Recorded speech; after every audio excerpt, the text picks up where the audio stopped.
आज आप सुने सोमवार की व्रत कथा और भोलेनाथ माता पार्वती की लड़ाई। भोलेनाथ कैसे लड़ते हैं कि पार्वती धरती पर ना आए। माता पार्वती भोलेनाथ से कहती है कि स्वामी, मैं अपना महके अपना सभी बच्चों को लेकर जाऊंगी।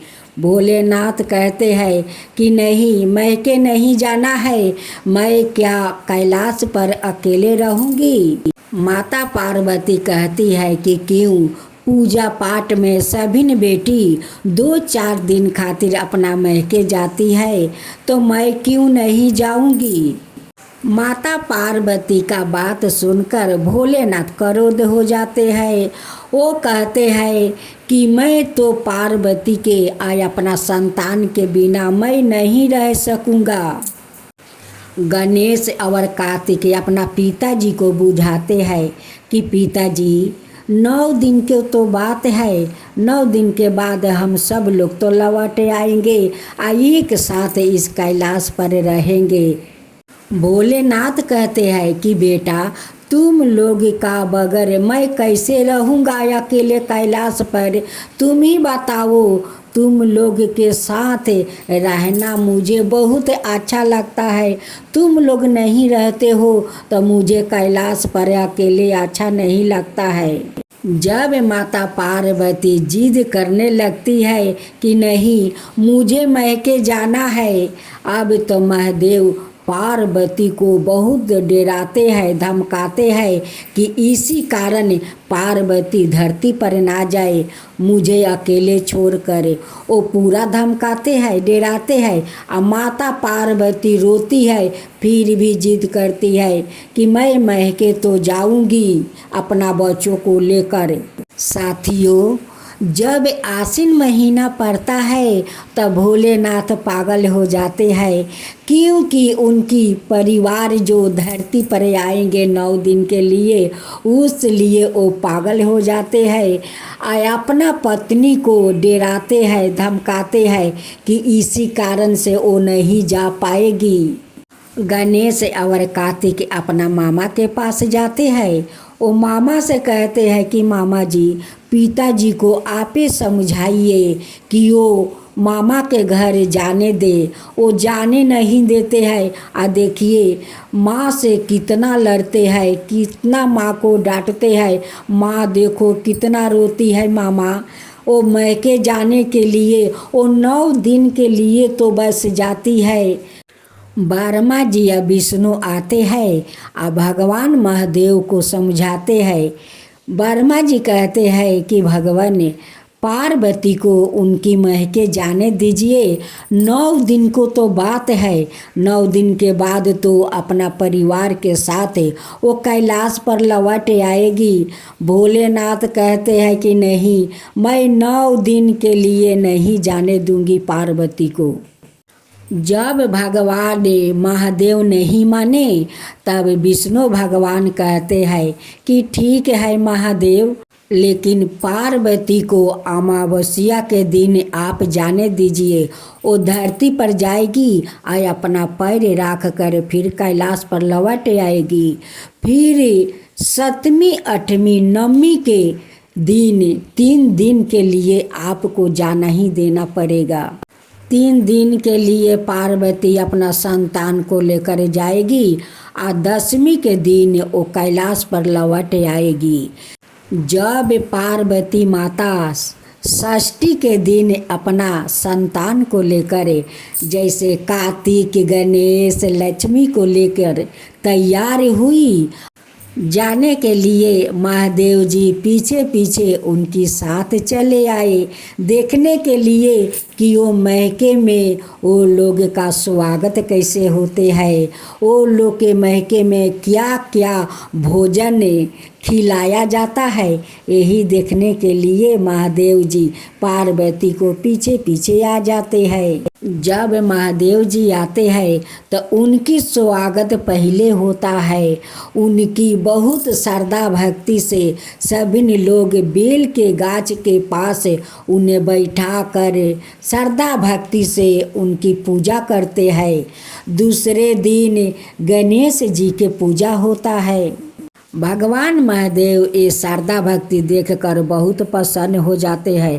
कहते हैं कि नहीं, पार्वती के महके में तो मुझे पहले इतना स्वागत हुआ, इतना स्वागत, बहुत लोग मुझे श्रद्धा भक्ति से स्वागत किया। माता पार्वती अपना सभी संतान को लेकर 7वीं 8वीं 9वीं तक रहती है अपना महके। 10वीं के दिन अपना कैलाश पर अपना परिवार के सहित लौट जाती है। भगवान महादेव कहते हैं कि पार्वती, आपका महके तो धन है कि मुझे इतना अच्छा स्वागत किया, बहुत अच्छे से मुझे स्वागत किया। आपका महके धन है पार्वती। यही अपना अंश तो भोलेनाथ माता पार्वती सारा संसार पर छींट दिया है कि सारा संसार में यही होगा, जो हम लोग में हुआ है वही सारा संसार झेलेगा। तो आज सभी बेटी महके तो जाती है 1-2 दिन के लिए, कोई बेटी 1 महीना अपना महके में नहीं रहती है, क्योंकि उनकी भी तो संसार है। सभी बेटी अपना अपना संसार संभालने में लग जाती है। तो यही माता पार्वती और भोलेनाथ का दिया संसार है, जो सारा दुनिया इस संसार में रहते हैं आ करते हैं। तो बोलो भोलेनाथ जी की जय, माता पार्वती की जय, गणेश भगवान की जय, कार्तिक महाराज की जय, माँ लक्ष्मी की जय। भगवान शिव की महिमा अपरंपार है। शिव जी को भोले भंडारी भी कहा जाता है। भगवान शिव अपने सच्चे भक्तों के कष्टों को हर लेते हैं। भगवान शिव के ऐसे ही सच्चे भक्त का प्रसंग तब का है जब यातायात के साधना ज़्यादा नहीं होते थे। अगर कोई किसी तीर्थ स्थल पर जाता था तो पता नहीं होता था कि वापसी घर लौट भी पाएगा या नहीं। भगवान शिव का भक्त बहुत कठिनाइयों के बाद केदारनाथ धाम पहुंचा। जब वहां पहुंचा तो मंदिर के पुजारी जी मंदिर के कपाट बंद कर चुके थे। उसने पुजारी जी से बहुत मिनती की, मैं बहुत समय और कठिनाइयाँ सह कर महीनों बाद यहाँ पहुँचा हूँ, आप कृपया मुझे दर्शन करने दें। पुजारी जी ने बहुत विनम्रता से बोला कि इस मंदिर का नियम है कि इसके कपट 6 महीने खुलते हैं और 6 महीने बंद रहते हैं। अगर एक बार कपट बंद हो जाएगा तो 6 माह बाद ही खुलेगा। अब आपको 6 मास बाद ही आना पड़ेगा। यहाँ पर जीवन बहुत कठिन है, क्योंकि जहाँ बहुत ज़्यादा ठंड पड़ती है, आप वहाँ नहीं रह सकते हैं। इतना कहकर पुजारी जी वहाँ से चल गया। भगवान शिव का भक्त उनका नाम स्मरण करने लगा। प्रभु, आप तो जानते हैं कि मैं कितनी श्रद्धा भाव से यहाँ पहुँचा हूँ। रास्ते में आने वाली कठिनाइयों का बाद भी मेरा मन विचलित नहीं हुआ था, क्योंकि मेरे मन में आपके दर्शन की लालसा था। उनके आँखों से आंसू का धारा वो बह रही थी। उसे भूख और प्यास भी लग रही थी। कुछ समय पश्चात वहाँ पर एक साधु बाबा आए। उन्होंने उसका हाल चाल पूछा। शिव भक्त ने अपनी सारी व्यथा उनको सुना दिया। साधु बाबा ने उसे पीने को पानी और खाने को भोजन दिया। उसे हौसला दिया कि मुझे विश्वास है कि कल मंदिर के कपट अवश्य खुलेगा। साधु बाबा से बात करते करते कब शिव भक्त को नींद आ गई उसे पता नहीं चला। सुबह जब सूर्य का प्रकाश से उसकी नींद खुली तो क्या देखता है कि पुजारी जी पूरी मंडली के साथ मंदिर का कपट खोल रहे थे। वहाँ पुजारी जी का पास गया और कहने लगा कि आप तो कहते थे कि कपट 6 मास बाद खुलेगा। पंडित जी को उस भक्त का स्मरण आया कि उसने मुझसे कपट खोलने की मिनती की थी। पंडित जी ने कहा, मैं तो 6 मास के बाद ही आया हूँ। फिर शिव भक्त ने पंडित जी के जाने के बाद एक साधु बाबा से मिलने का पूरा प्रसंग सुनाया। पूरा वृत्तांत सुनकर पुजारी जी अस्तबद्ध थे। कोई 6 मास तक बिना किसी साधन के इस ठंडे में कैसे जीवित रह सकता है। पुजारी जी उस भक्त का चरणों में गिर गया। वो कहने लगा कि कितने बरस बीत गया मंदिर में सेवा करते, लेकिन कभी प्रभु के दर्शन नहीं कर पाया। लेकिन तुम्हारी आस्था सच्ची थी। तुम्हारी करुणा पुकार सुनकर भगवान शिव केवल सवाए तुम्हें भोजन और पानी देकर गया। बलिक भोलेनाथ ने 6 मास के काले खंड को योग माया से एक रात्रि में समाप्त कर दिया। सच ही कहते हैं कि ईश्वर की भक्ति इतनी सच्ची आस्था से करो। अगर कष्ट तुम पर हो फिर ईश्वर को ही भक्त को कष्ट से कैसे उबरना है। तो भगवान शिव का ओम नमः शिवाय, हर हर महादेव, हर हर महादेव कह कर भोलेनाथ को प्रसन्न करो। भोलेनाथ अपना भक्त का पुकार जरूर सुनते हैं, उन्हें दर्शन भी देते हैं।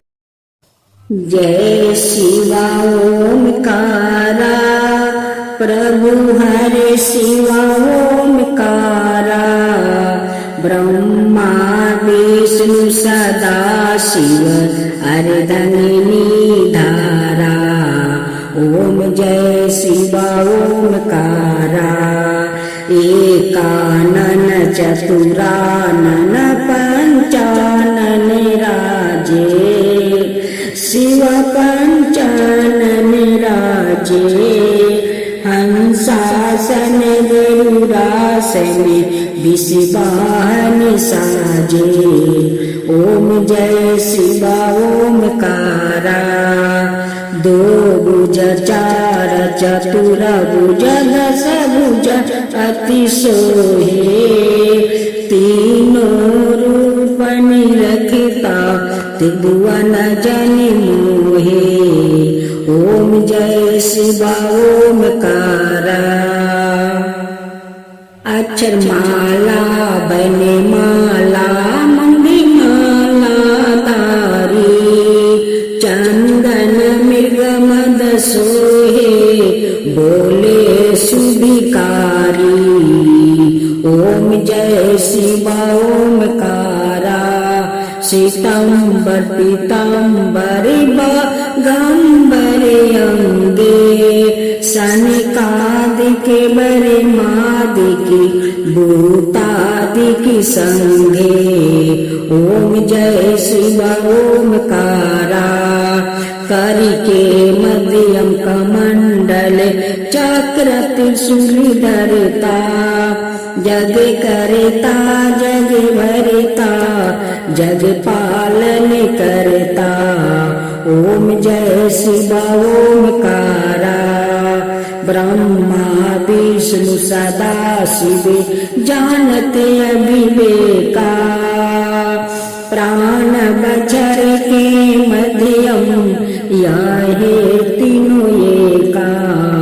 ओम जय शिव ओमकारा तिरगुण शिव जी के आरती जो कोई नर गावे। शिवा जो कोई नर गावे कहत शिवानंद स्वामी मन भजत शिवानंद स्वामी मन बाचित फल पावे। ओम जय शिवा ओमकारा जय शिवा ओमकारा।